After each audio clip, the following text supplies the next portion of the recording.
दोस्तों मैं आज आपको बताने वाला हूँ सेट ए। क्या सेट ए बताने आज का वार्षिक पेपर देख सकते हैं। यू कोड होने वाला है यू 610। तो सबसे पहले आपको इसमें रोल नंबर लिखना है और इसके बाद क्या करना है, यहाँ से टाइम जो दिया गया है उसी टाइम में आपको पेपर सोल्व करना है। मिनिमम 80 नंबर का ये पेपर आपका आने वाला है एग्जाम में। टोटल क्वेश्चन कितने होने वाले 23 इस पेपर में होने वाले हैं। आपको set A B C D चारों सेट पढ़ के जाने हैं। ध्यान रखना set A B C D चारों सेट की तैयारी कर लेते तो आपके एग्जाम में 80 में से 75 नंबर पक्के हो जाएंगे। कितने 80 में से 75 नंबर पूरे पक्के हो जाएंगे। ध्यान रखना है। तो जो भी है यहाँ से जो क्वेश्चन आपको बताए जाएंगे और उनको सोल्यूशन भी आपको दिया जाएगा। तो लास्ट तक वीडियो बने रहें दोस्तों। जो भी इसके निर्देश दिए गए हैं आप उन्हें अच्छी तरीके से पढ़ लें और सभी निर्देश को अच्छी तरीके से जान लें। जो प्रश्न है पहले इन्हें ठीक से पढ़ लें तभी पेपर सोल्व करना है। तो गाइस सबसे पहले आपको सही विकल्प चुनिए, यानी 6 नंबर के मिलने वाले हैं। जैसे कि पहला है मौर्य समाज के संस्थापक कौन थे, तो याद रखना है आपको चंद्रगुप्त मौर्य इसका आंसर हो जाएगा। दूसरा है रामायण के मौलिक रचनाकार कौन है, महर्षि वाल्मीकि इसका आंसर हो जाएगा। इसके बाद देख सकते हैं यहाँ से सांची का स्तूप किसके द्वारा बनाया गया, तो इसमें मैंने आंसर टिक लगा दिए हैं। आपको ध्यान से देखना है। मौर्य सम्राट अशोक के द्वारा। और तालीकोट का युद्ध कब लड़ा गया, याद रखना है 1565 ईस्वी में। तो अगला प्रश्न देख सकते हैं आइन ए अकबरी को कितने भागों और दफ्तरों में विभक्त किया गया है, तो याद रखना है 5 भागों में। B6 देख सकते हैं भारतीय राष्ट्रीय कांग्रेस की स्थापना कब हुई थी, याद रखना है 1867 ईस्वी में। इसके बाद आपको क्या करना है, इसके बाद पेपर में आपको रिक्त स्थानों की पूर्ति कीजिए, यानी यहाँ से आने वाले हैं रिक्त स्थानों की पूर्ति कीजिए। तो पहला है मोहनजोदड़ो नगर की खोज किसने की थी, याद रखना है इसका नाम यह है देखो राखलदास बनर्जी। ठीक है, याद रखना है। यहाँ से इसका आंसर हो जाएगा राखलदास बनर्जी। इंडिका नामक पुस्तक की रचना किसकी, जो आ जाएगा मैगस्थनीज। तो इसका याद रखना इसका यहाँ से। और अपने गोत्र कुल से बाहर विवाह करने को बाहर विवाह कहते हैं, याद रखना है। महावीर स्वामी की माँ का नाम त्रिशला, याद रख लेना है। तो गाइड्स इसके बाद देख लेते हैं यहाँ से 5वां प्रश्न देखेंगे ये। तो 5वां प्रश्न है आइन ए अकबरी के पहले भाग अर्थात पहली किताब को क्या कहते हैं, तो मंजिल आबादी नाम दिया गया था, याद रखना है। जोतदार लोग अपनी भूमि का कपड़े हिस्से पर क्या लगा देते, बाईदार खेती करवाते थे, ध्यान रखना है। तो अगला प्रश्न हो जाएगा यहाँ से देख सकते हैं। अगला प्रश्न भारत के विभाजन के समय जम्मू कश्मीर के शासक महाराजा हरि सिंह थे, याद रखना कौन सा, महाराजा हरि सिंह। तो इसके बाद जो सेक्शन जो है यहाँ से देख सकते हैं question number 2 fill in the blanks English में है, तो आपको इंग्लिश वाला सॉल्यूशन खुद करना है। मैं हिंदी में बताने वाला हूँ इसका वर्जन। तो इसके बाद भैया प्रश्न नंबर 3 आ जाएगा सही जोड़ी मिलाइए। क्या जाएगा, सही जोड़ी मिलाइए। तो हड़प्पा किससे मिलाना है, ध्यान रखना हड़प्पा को पंजाब प्रशांत पाकिस्तान से आपको मिला देना है।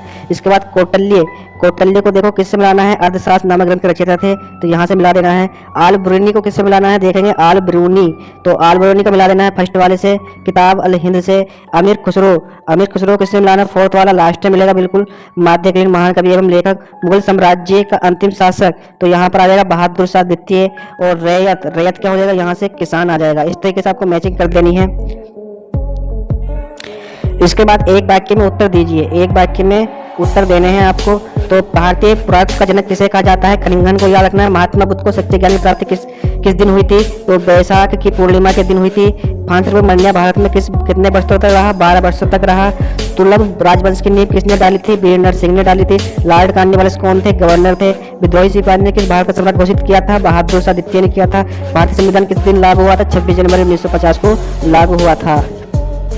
इसके बाद एग्जाम में आपको सत्य असत्य मिलेंगे। क्या मिलेंगे, सत्य असत्य मिलेंगे।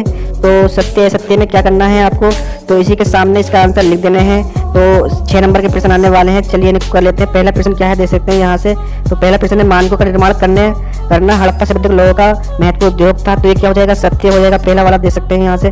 दूसरा जैन धर्म के अनुयायी वेदों में विश्वास करते थे, तो ये क्या हो जाएगा, असत्य हो जाएगा। इसके बाद देख सकते हैं अगला प्रश्न जो है, तो अल बिरूनी एक महान गणितज्ञ खगोल शास्त्री दार्शनिक और ज्योतिष थे, तो ये सत्य हो जाएगा। इसके बाद प्रारंभिक भक्ति आंदोलन का उदय कर्नाटक में हुआ, असत्य हो जाएगा। मुगल सम्राट बाबर पितृ पक्ष चंगेज खां वंशज थे, असत्य हो जाएगा। महात्मा गांधी ने चौरा चौरे के हिसाब पर घटना का आहत होकर असहयोग आंदोलन स्थगित कर दिया, तो ये सत्य हो जाएगा। तो अगला प्रश्न देख लेते हैं यहाँ से। हड़प्पा सभ्यता को सिंधु घाटी सभ्यता क्यों कहा जाता है, 2 नंबर का प्रश्न पूछा जाएगा। हड़प्पा सभ्यता के लोगों को शिल्पकारों का नाम लिखिए, तो ये भी प्रश्न आपको इंपॉर्टेंट से याद रख लेना है इनके। फ्रांस में बर्नियर कौन था, जुपिटर जन्म कब और कहाँ हुआ था, 2 नंबर के ये प्रश्न आएंगे, तो पूरा पेपर आपको याद कर लेना है। इसी प्रकार देख सकते हैं यहाँ से प्रश्न नंबर 10 मुगल काल में अपनाए गए जाने वाले सिंचाई के कृत्रिम साधन क्या क्या थे। 18वें सर्वप्रथम किसी मुगल सम्राट ने भू राजस्व को सुचारू रूप से व्यवस्थित किया। 11वां देखते हैं बंगाल में इस्तेमारी बंदोबस्त किसने और कब लागू किया था, और बुकानन कौन था। इस तरीके से 50 प्रश्न बहुत इंपॉर्टेंट है, याद कर लेना। और 13वां प्रश्न दे सकते हैं कैबिनेट मिशन के बारे में आप क्या जानते हैं, इसे भी ठीक तरीके से करना। लास्ट वीडियो में इनका आंसर मिल जाएंगे। देखते रहें, वीडियो को लाइक करें और चैनल को सब्सक्राइब करें। प्रश्न नंबर 14 दे सकते हैं यहाँ से संविधान सभा के 6 प्रमुख सदस्यों के नाम लिखने हैं। संविधान प्रारूप समिति का गठन कब किया गया, उसके अध्यक्ष कौन थे, इन्हें आप याद कर लेना है। सर्वप्रभु संपन्न राष्ट्र क्या अर्थ है, भारत संविधान के धर्मचिन्ह के कारण है, सब इसको याद कर लेना। इसके बाद दे सकते हैं यहाँ से तो सर्वप्रभु संपन्न राष्ट्र क्या अर्थ है अथवा भारतीय संविधान के अनुसार धर्मचिन्ह क्या है। तो जो भी प्रश्न है इसमें आप ठीक तरीके से पढ़ के जाएं और ये भी जो प्रश्न है इन्हें अच्छी तरीके से देख लें, काफी इंपॉर्टेंट प्रश्न है। सही प्रश्न मैं आपको दिखाने वाला हूँ, आप इनकी तैयारी कर लें तो मैं गारंटी लेता हूँ 4 सेट के 4 सेट को तैयार करें तो एग्जाम में अच्छे नंबर आएंगे। प्रश्न नंबर 23 भारत के मानचित्र पर नामांकित दर्शाइए। तो इस तरीके से आप मानचित्र याद करना है ये, ठीक है। तो आपको अच्छे नंबर यहाँ से मिलने वाले हैं और सभी तरीके से इसके मानचित्र जितने भी रखे हैं आप ठीक तरीके से इसमें पढ़ के जाएं तो अच्छे से आपको नंबर मिल जाएंगे। मिलते हैं नेक्स्ट वीडियो में। जय हिंद, वंदे मातरम।